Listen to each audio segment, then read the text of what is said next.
नमस्कार।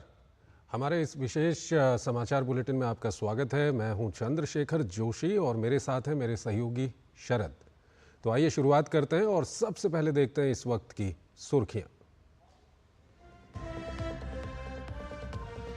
प्रधानमंत्री नरेंद्र मोदी ने एक समाचार एजेंसी को दिए साक्षात्कार में विपक्ष पर लगाए गंभीर आरोप। कहा करीब 10,000 संस्थानों से एससी, एसटी और ओबीसी का आरक्षण छीनकर अल्पसंख्यकों को दिया गया।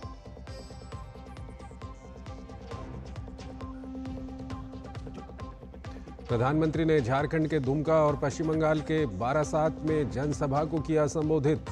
कहा इंडी गठबंधन वाले लूटते हैं गरीब और मध्यम वर्ग की कमाई।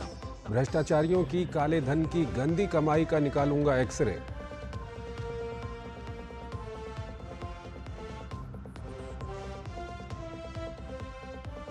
प्रचार के रण में सभी दलों के दिग्गज। अमित शाह ओडिशा तो जेपी नड्डा हिमाचल में संभाल रहे हैं पार्टी की कमान।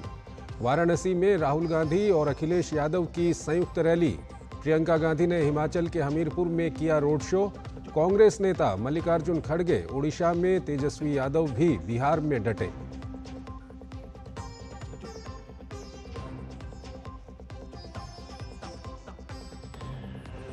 दिल्ली सीएम अरविंद केजरीवाल की 7 दिन की अंतरिम जमानत बढ़ाने वाली याचिका पर सुप्रीम कोर्ट ने फौरन सुनवाई से किया इनकार। 2 जून को केजरीवाल को करना होगा सरेंडर।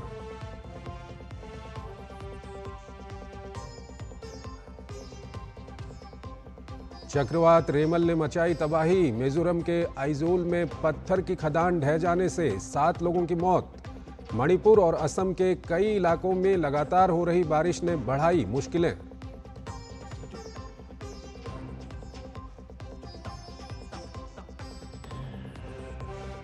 दिल्ली, मध्य प्रदेश, पंजाब, हरियाणा, यूपी और गुजरात के लिए गर्मी का रेड अलर्ट। भयंकर लू की चेतावनी। वहीं केरल में 31 मई को दस्तक देगा मॉनसून। जून से सितंबर तक सामान्य से अधिक बारिश का पूर्वानुमान।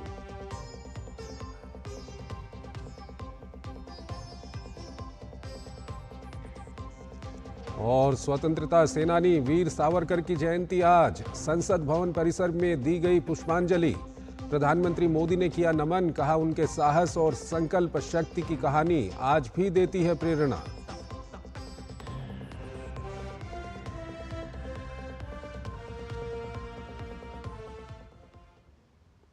और आइए बुलेटिन में सबसे पहले बात करते हैं 24 की चुनौती की।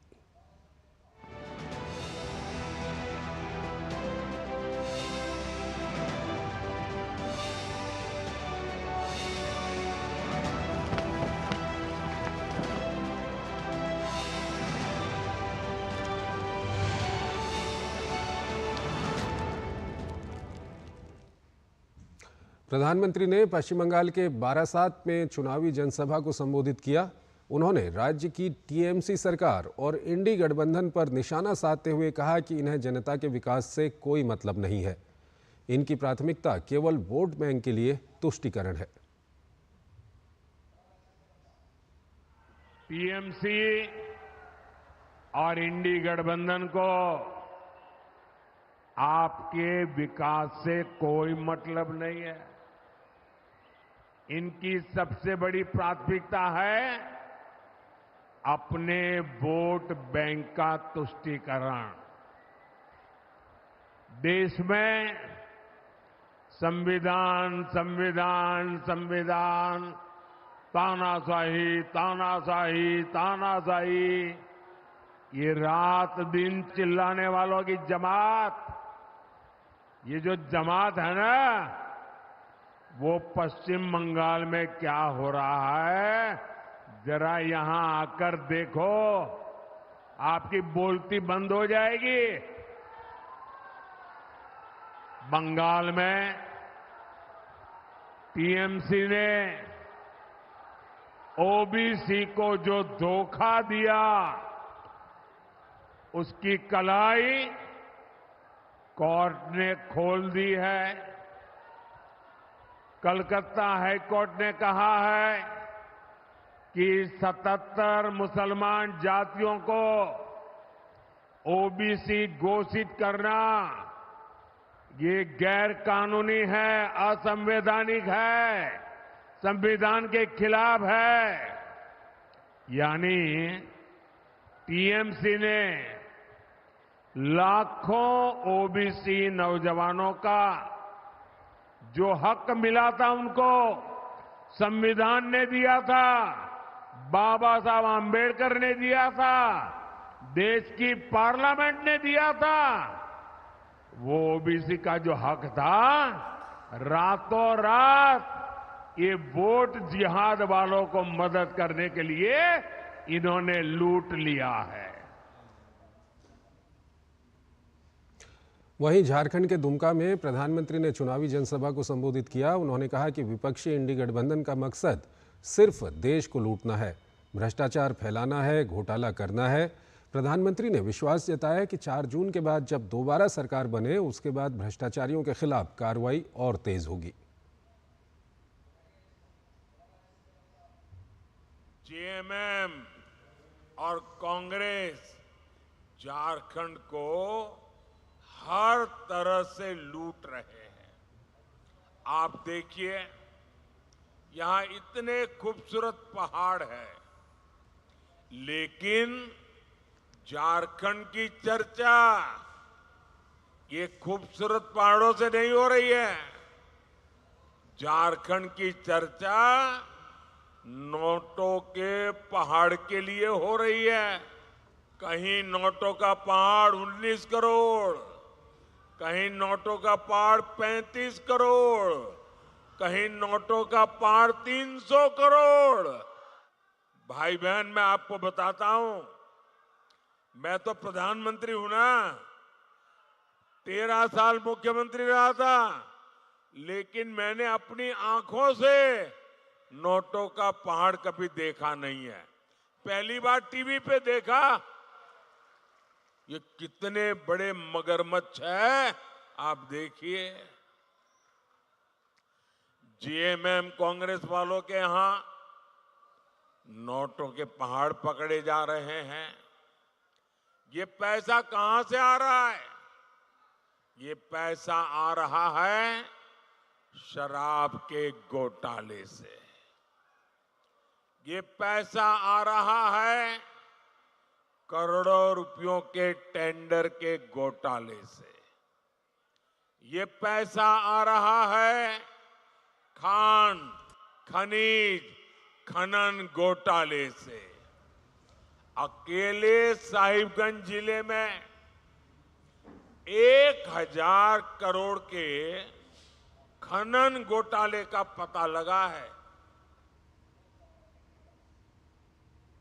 एक छोटा सा ब्रेक लेते हैं यहां पर। डॉक्टर ऑर्थो ऑयल के रेगुलर मसाज से जॉइंट हेल्थी रहते हैं। और अगर प्रॉब्लम बहुत पुरानी है तो डॉक्टर ऑर्थो कैप्सूल्स साथ लेना ना भूलें। अब दर्द भी घुटने टेकेगा।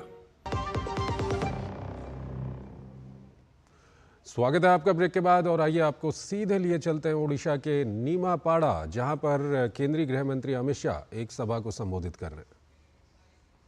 देश में सबसे गरीब, इसका कारण 25 साल से नवीन बाबू ने ओडिशा के खनिज को, यहां की खनिज संपदा को बाबुओं के इशारे पर राज्य के बाहर भेजने का काम किया है, राज्य के बाहर भेजने का। और ये क्या हो गया? खदान मिलेगा तो तमिल को, कॉन्ट्रैक्ट मिलेगा तमिल को, नौकरी मिलेगी तमिल को।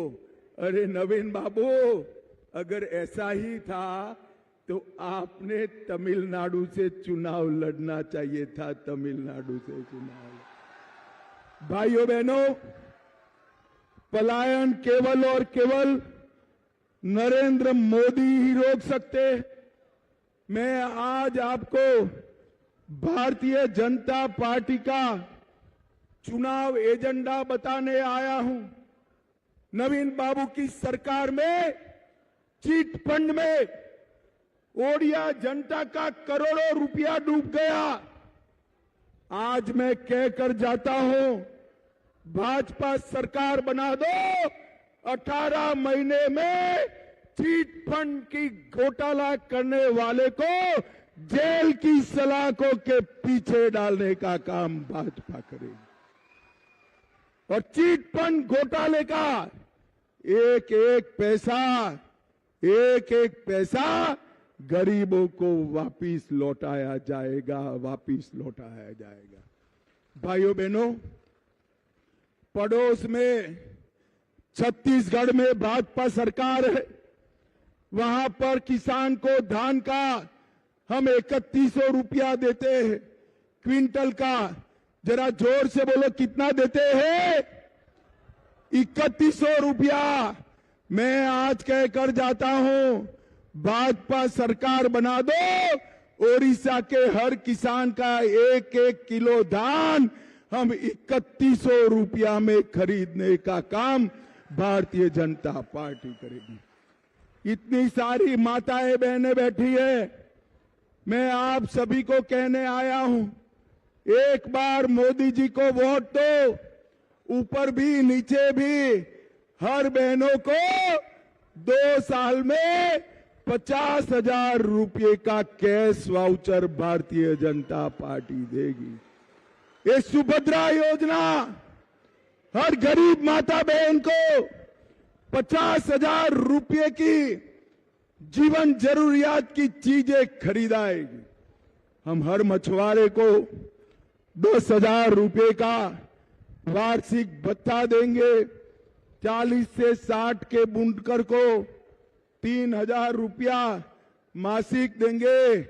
और युवाओं ध्यान से सुनो, ओडिशा में सरकार बनने के बाद 2 साल में 1.5 लाख युवाओं को सरकारी नौकरी देने का काम भारतीय जनता पार्टी करेगी। राउरकेला, संबलपुर, पारादीप, धामरा में इंडस्ट्रियल कॉरिडोर बनाएंगे। भुवनेश्वर, राउरकेला, ब्रह्मपुर और बालेश्वर में आईटी पार्क बनाने का काम नरेंद्र मोदी जी करेंगे। 26 लाख घरों में जल जीवन मिशन देने का काम भारतीय जनता पार्टी की सरकार करेगी। और 100 दिन के अंदर 5 लाख तक का पूरा इलाज हमारी भारतीय जनता पार्टी की सरकार फ्री ऑफ कॉस्ट कराएगी।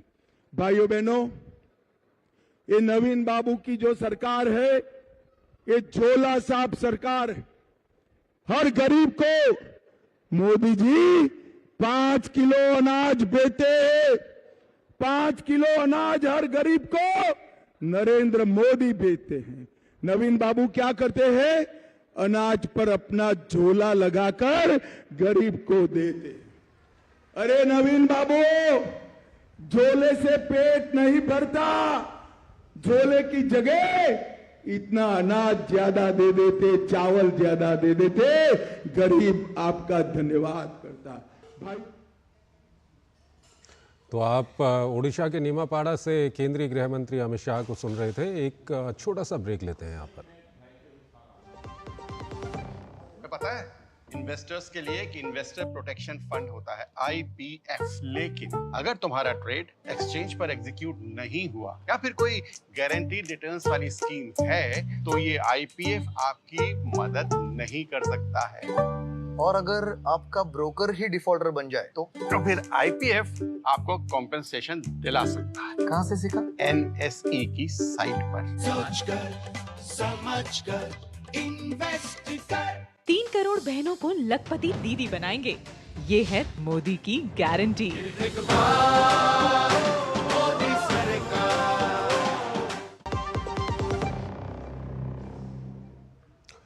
स्वागत है आपका ब्रेक के बाद। पंजाब के पूर्व मुख्यमंत्री और जालंधर लोकसभा सीट से कांग्रेस उम्मीदवार चरणजीत सिंह चन्नी पाकिस्तान और वाघा सीमा पर अपनी अजीबोगरीब टिप्पणी से एक और विवाद में फंसते नजर आ रहे हैं।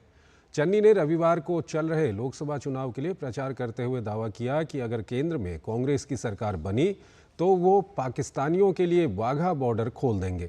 उन्होंने अपने बयान का समर्थन करते हुए आगे कहा कि वो चाहते हैं कि पाकिस्तान से लोग इलाज कराने के लिए जालंधर आएं। रविवार को मीडिया कर्मियों को संबोधित करते हुए चरणजीत सिंह चन्नी ने कहा, हम जालंधर को मेडिकल हब के रूप में विकसित करेंगे और वाघा बॉर्डर खोलेंगे ताकि पाकिस्तान से लोग इलाज के लिए यहां आ सकें।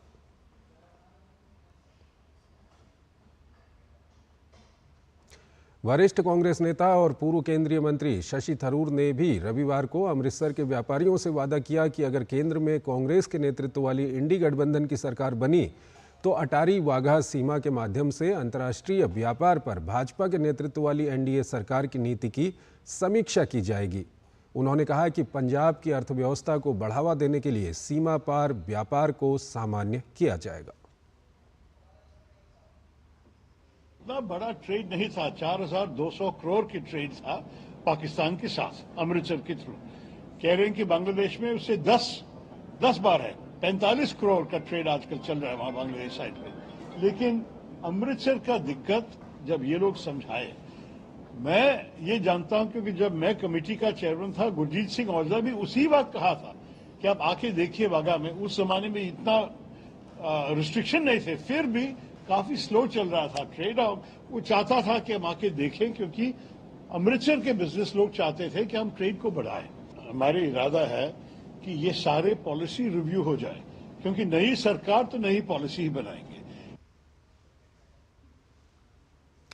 दरअसल ये कांग्रेस पार्टी का पाकिस्तान प्रेम है। अब पूरे मामले को समझिए। दरअसल 2019 में पुलवामा आतंकी हमले में 40 सीआरपीएफ जवानों के मारे जाने के बाद मोदी सरकार ने पाकिस्तान को दिए गए मोस्ट फेवर्ड नेशन का दर्जा समाप्त कर दिया और कस्टम ड्यूटी को 5% से बढ़ाकर 200% करके पाकिस्तान से आयात को प्रतिबंधित कर दिया। तब से पाकिस्तान से सामान का आयात लगभग बंद है। दरअसल इस फैसले के पीछे मोदी सरकार की बड़ी स्पष्ट सोच है। सरकार का मानना है कि आतंकवाद और व्यापार एक साथ नहीं चल सकता है। मोदी सरकार के इस फैसले का पाकिस्तान की अर्थव्यवस्था पर असर भी साफ नजर आया। कांग्रेस पार्टी बताए हिंदुओं को अपमानित करना, भारत को नीचा दिखाना और पाकिस्तान चीन के तारीफ के पुल बांधना कांग्रेस की कौन सी मजबूरी है। इनका शरीर हिंदुस्तान में है, इनका दिल पाकिस्तान में है। पाकिस्तान वालों का दिल कांग्रेस के लिए धड़कता है और कांग्रेस वालों का दिल धड़कता है पाकिस्तान वालों के लिए। कहते वहां से वाघा बॉर्डर खोल के मरीज लाएंगे। अरे जिन्होंने यहाँ पे मुर्दे कर दिए, कसाब ने आकर जिस तरह से मारा, आपकी सरकार, कांग्रेस की सरकार कुछ नहीं कर पाई। नपुंसक सरकार बन के रही आपकी। और आप कहते वाघा बॉर्डर खोल देंगे, कभी आप कहते उनसे दोस्ती कर लेंगे। क्या मजबूरी है पाकिस्तान के साथ दोस्ती करने की? सवाल ये खड़ा होता है कि वो आतंकवाद को बढ़ावा देते हैं। जब तक पाकिस्तान आतंकवाद को बढ़ावा देती रहेगी तब तक भारतीय सेना मुंह तोड़ जवाब देती रहेगी। दरअसल कांग्रेस के पाकिस्तान प्रेम की कलई पिछले दिनों पाकिस्तान के पूर्व सूचना मंत्री चौधरी फवाद हुसैन के सोशल मीडिया पोस्ट से खुली थी। चौधरी फवाद हुसैन ने 1 मई को एक्स पर राहुल गांधी के एक वीडियो भाषण को राहुल ऑन फायर लिखकर रिपोस्ट किया था। ये वही हुसैन हैं जिन्होंने पाकिस्तान की संसद में पुलवामा हमले के पीछे पाकिस्तान का हाथ खुलकर स्वीकार किया था और इसे पाकिस्तान के लिए गर्व की बात बताया था। जाहिर है राहुल गांधी के प्रति पाकिस्तान के सियासतदानों में इस हमदर्दी को देखते हुए अब भाजपा भी हमलावर है।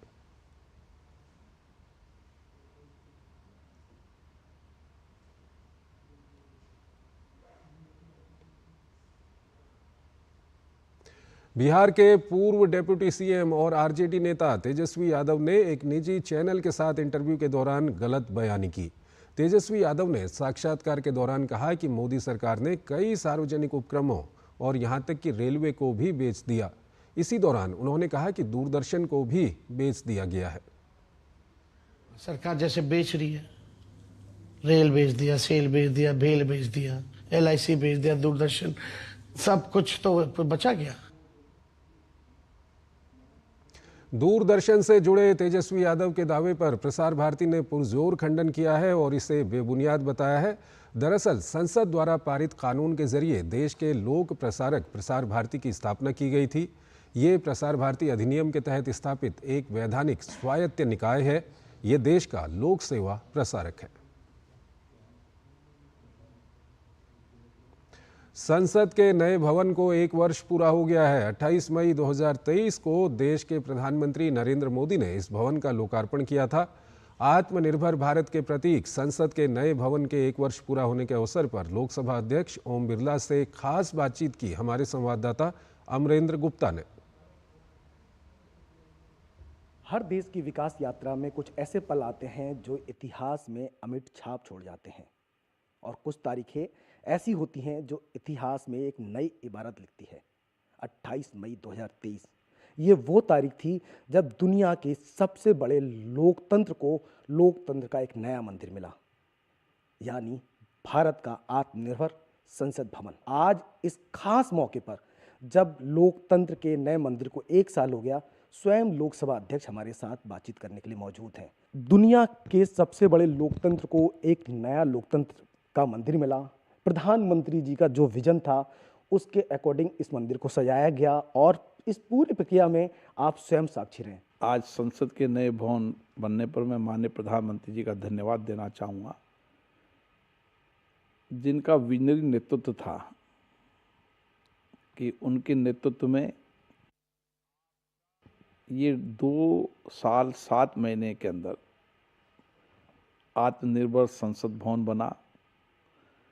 हमारे देश की जनता की अपेक्षा आकांक्षाओं का मंदिर बना, और इसके बनने में इतने कम समय के अंदर, जब कोविड का समय भी था, 10 दिसंबर 2020 को इसका शिलान्यास हुआ।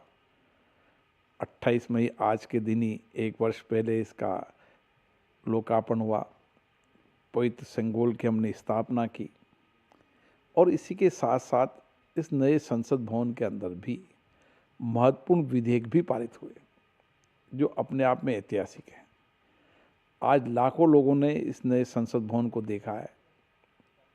हमारे P20 के समय देश के अलग अलग देशों के स्पीकर ने देखा है। हमारे यहाँ सेना, न्यायपालिका, किसान, मजदूर, कला, संस्कृति के क्षेत्र के लोगों ने संसद भवन गया, और सब लोग इस संसद भवन की प्रशंसा करते हैं। एक भारत श्रेष्ठ भारत की परिकल्पना के आधार पर आज संसद भवन को सजाया गया हो, चाहे जम्मू कश्मीर हो, कन्याकुमारी हो, चाहे राजस्थान हो, चाहे उत्तर प्रदेश हो, हर जगह का समावेश है। संसद भवन के अंदर सभी राज्यों का योगदान रहा, सभी राज्यों की जो वहाँ की कलाकृतियों का योगदान रहा, सभी राज्यों की संस्कृति की झलक यहाँ पर नज़र आती है, देश की आध्यात्मिक संस्कृति की झलक नज़र आती है, और विशेष रूप से भारत का लोकतंत्र की विरासत की यात्रा। भारत का लोकतंत्र आज़ादी के बाद का लोकतंत्र नहीं है। भारत का लोकतंत्र बहुत पुराना है। हमारी विरासत, हमारी संस्कृति, हमारी कार्यप्रणाली, हमारे कार्य व्यवहार, हमारी जीवन शैली के अंदर लोकतंत्र है। इसकी झलक भी यहाँ नजर आती है। लोकसभा अध्यक्ष के तौर पर, पीठासीन अधिकारी के तौर पर सुशोभित करते हैं, तो लोगों ने देखा है आपके कार्यशैली को, और सत्ता पक्ष क्या विपक्ष के लोग भी आपके कायल हैं। 5 वर्ष में मैंने कोशिश की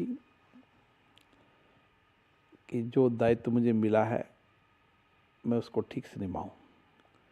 हमारे पुराने पीठासीन अधिकारियों ने जो संसद की गरिमा प्रतिष्ठा बढ़ाने का काम किया है, अच्छी परंपराएं परिपाटियाँ लागू की। मैंने कोशिश की और बेहतर परंपराएं परिपाटी लागू, और निश्चित रूप से मैं कह सकता हूं कि अच्छी परंपराएं परिपाटियों के साथ नए संसद भवन के अंदर हमने कोशिश की है कि नए संसद भवन में संसद की गरिमा बनी रहे, प्रतिष्ठा बनी रहे, लोगों का विश्वास भरोसा संसद के प्रति और बढ़े, यहाँ पर ज़्यादा देर तक डिबेट हो, चर्चा हो, सभी माननीय संसद सदस्यों को पर्याप्त अवसर, पर्याप्त समय मिले। और मैंने कोशिश की कि सभी संसद सदस्यों को, चाहे किसी भी दल का हो, संसद के अंदर पर्याप्त अवसर दिया, पर्याप्त समय दिया, और हर विषय पर, हर विधेयक पर लंबी डिबेट चर्चा की, आवंटित समय से ज़्यादा चर्चा की, ताकि सब अपने अपने दलों की विचारधाराओं के आधार पर देश के हित में अपना दृष्टिकोण रख सके। लोकसभा और राज्यसभा दोनों को देखने के बाद हृदय से एक आवाज आती कि इतना अद्भुत, इतना अतुलनीय आज तक संगम नहीं देखा। एक तरफ लोकसभा के अगर ओवरऑल भवन की बात करें अंदर से तो डिजाइन अलग है, थीम अलग है, इसी तरह राज्यसभा की थीम अलग है। और आइए इस वक्त हम आपको सीधे पश्चिम बंगाल के जादवपुर लिए चलते हैं, जहां पर प्रधानमंत्री एक सभा को संबोधित कर रहे हैं। कमल खिलाने जा रहा है। लोग जानते हैं कि सीपीएम को दिया हर वोट वो टीएमसी को ही जाएगा। सीपीएम यहां चुनाव लड़ रही है टीएमसी को मदद करने के लिए, और पर्दे के पीछे इनका जो खेल चल रहा है ये एक ही सिक्के की दो बाजू है। और अभी यहां की मुख्यमंत्री मैडम ने घोषणा कर दी है कि वो दिल्ली में इनका समर्थन करेगी। अब मुझे बताइए, लेफ्ट वालों का वोट देकर के आप टीएमसी को मजबूत करेंगे क्या? करेंगे क्या? आप बहुत समझदार मतदाता हैं, जागरूक मतदाता है, और टीएमसी को जो वोट मिलेगा, आप यहां जादवपुर में जाकर के 100 लोगों को पूछिए कि भाई किसकी सरकार बनेगी, 100 में से 90 लोग कहेंगे मोदी की सरकार बनेगी। अगर जब पक्का ही है कि मोदी की सरकार बनेगी तो वोट बर्बाद करना चाहिए क्या? वोट फालतू में जाने देना चाहिए क्या? और इसलिए हमारा वोट मोदी सरकार को मजबूत बनाने के लिए, केंद्र में सरकार बनाने के लिए जाना चाहिए। जो विकसित बंगाल, विकसित भारत के संकल्प को लेकर के आगे बढ़ रहे हैं, भाई और बहनों, जादवपुर हो, कोलकाता हो, ये मनन चिंतन करने वालों का क्षेत्र है। मैं आपसे जरूर जानना चाहूंगा, ये टीएमसी वाले सुबह शाम वोट बैंक करते हैं, सुबह शाम गाली गलौज करते हैं, सुबह शाम कानून के खिलाफ काम करते हैं। इनके पास देश के लिए कोई विजन है क्या? टीएमसी वालों के पास देश के लिए कोई विजन है क्या? बंगाल के लिए कोई विजन है क्या? जो टीएमसी सिर्फ अपने वोट बैंक के लिए काम करती हो, वो यहां के युवाओं के लिए कुछ नहीं कर सकती। टीएमसी आपको गरीब और पिछड़ा बनाए रखना चाहती है ताकि उसकी दुकान चलती रहे। वहीं मोदी विकसित भारत के लिए काम कर रहा है। आपने 10 साल का मोदी का सेवा काल देखा है।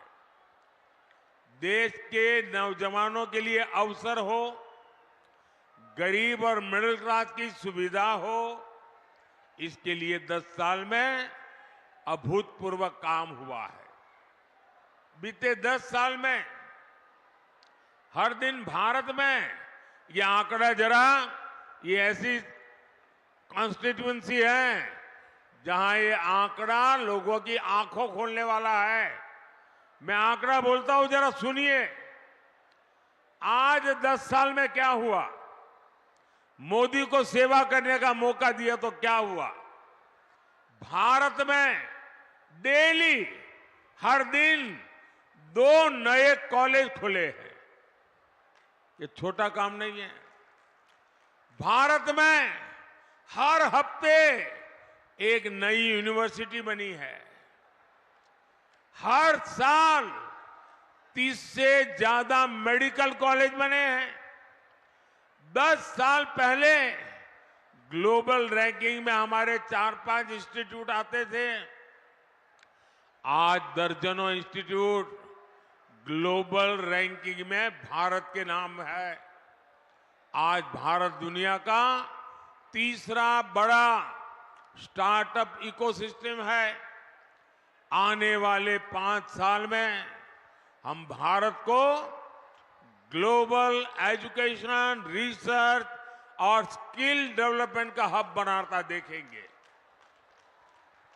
अब हम भारत को स्पेस में, डिफेंस में, सेमीकंडक्टर में, ड्रोन और मैपिंग जैसे अनेक सेक्टर में आगे बढ़ा रहे हैं। इसका सीधा लाभ हमारे नौजवान बेटे बेटियों को होगा। साथियों, बीजेपी आपकी एस्पिरेशंस को समझती है, आपकी आकांक्षाओं को समझती है। यहां हेरिटेज भी है, लंबी कोस्टल लाइन भी है, पहाड़ भी है, कॉटन की खेती भी होती है। मोदी सरकार भारत को टूरिज्म और टेक्सटाइल का ग्लोबल हब बनाने में जुटी है। इसलिए आधुनिक कनेक्टिविटी पर, पब्लिक ट्रांसपोर्ट पर अभूतपूर्व खर्च किया जा रहा है। 10 साल में के पहले देश के 4-5 शहरों में ही मेट्रो की सुविधा थी। आज देश के 20 से ज्यादा शहरों में मेट्रो पहुंच चुकी है। कोलकाता मेट्रो का हम तेजी से विस्तार कर रहे हैं। कोलकाता मेट्रो के पास अब पहली अंडर वाटर मेट्रो होने का भी गौरव है। अभी हमने वंदे भारत ट्रेनें देखी। आने वाले 5 सालों में देश के ज्यादातर शहर वंदे भारत से जुड़े हुए होंगे। आने वाले 5 साल में हम इलेक्ट्रिक बसों का, इलेक्ट्रिक मोबिलिटी का विस्तार होता देखेंगे। ये नए भारत का नया ट्रांसपोर्ट तो होगा ही। तो पश्चिम बंगाल के जाधवपुर से आप सुन रहे थे प्रधानमंत्री मोदी को। तो इसी के साथ इस बुलेटिन को यहीं पर समाप्त करते हैं। नमस्कार।